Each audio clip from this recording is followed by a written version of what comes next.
we'd obviously noticed that something wasn't quite right from the day that Woody was born. But then he was extremely ill when he was about 9 weeks old, and he was in hospital for 3 weeks. And so when he was getting on towards 7 months, and we were definitely starting to make comments about, he doesn't seem to be doing the things his older brother had done. The doctors just sort of said he's within scope for developmental age, and he was very ill, so that's probably held him back a little bit, and don't worry about it. And by the time he was sort of 12 months to 14 months, we were taken a bit more seriously, and we were referred to a paediatric consultant. And they did loads of tests and everything, and then at 18 months we had a phone call to say, come and see the consultant today.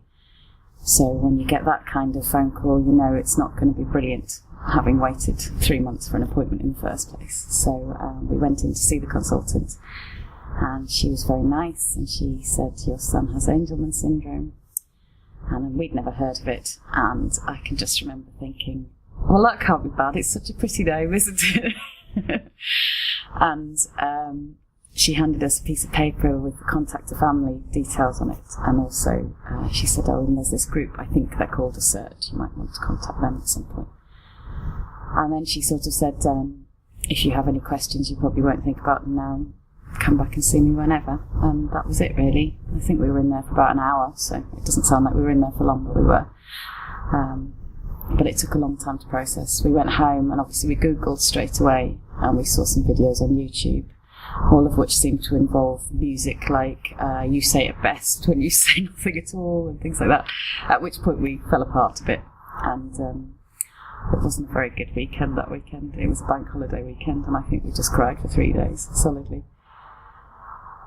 And then you just start to process it and get on with it, really. And telling everybody, that was the hard bit, telling everyone else.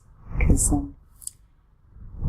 they were trying very hard to be supportive, but none of them had ever heard of it either. So it's like, how can you explain something that you don't really understand yourself? And my mother-in-law was very good. She rang ASSERT for us and found out lots of information. So about a week post-diagnosis, she'd spoken to them and fed back all the information to us. But it took me about 3 months to contact them myself. And then we found the happy discovery that there was another family in the next village to us with a child the same age as Woody, who also had Angelman syndrome. And suddenly the whole world seemed to be telling me about this little boy. And so I got his family contact details with their consent, and after about a year I contacted them, and we've become really, really good friends. So that's a really, really vital support for me. And obviously ASSERT and the people that I've met through that.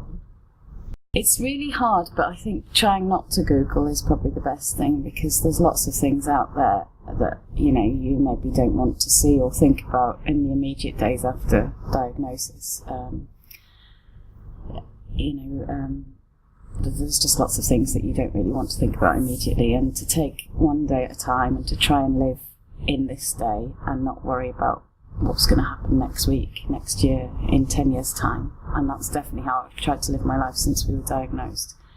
I can't change the past. Tomorrow's unknown, so just think about this is today, and this is how we are today, and hopefully we'll just get through every day like that.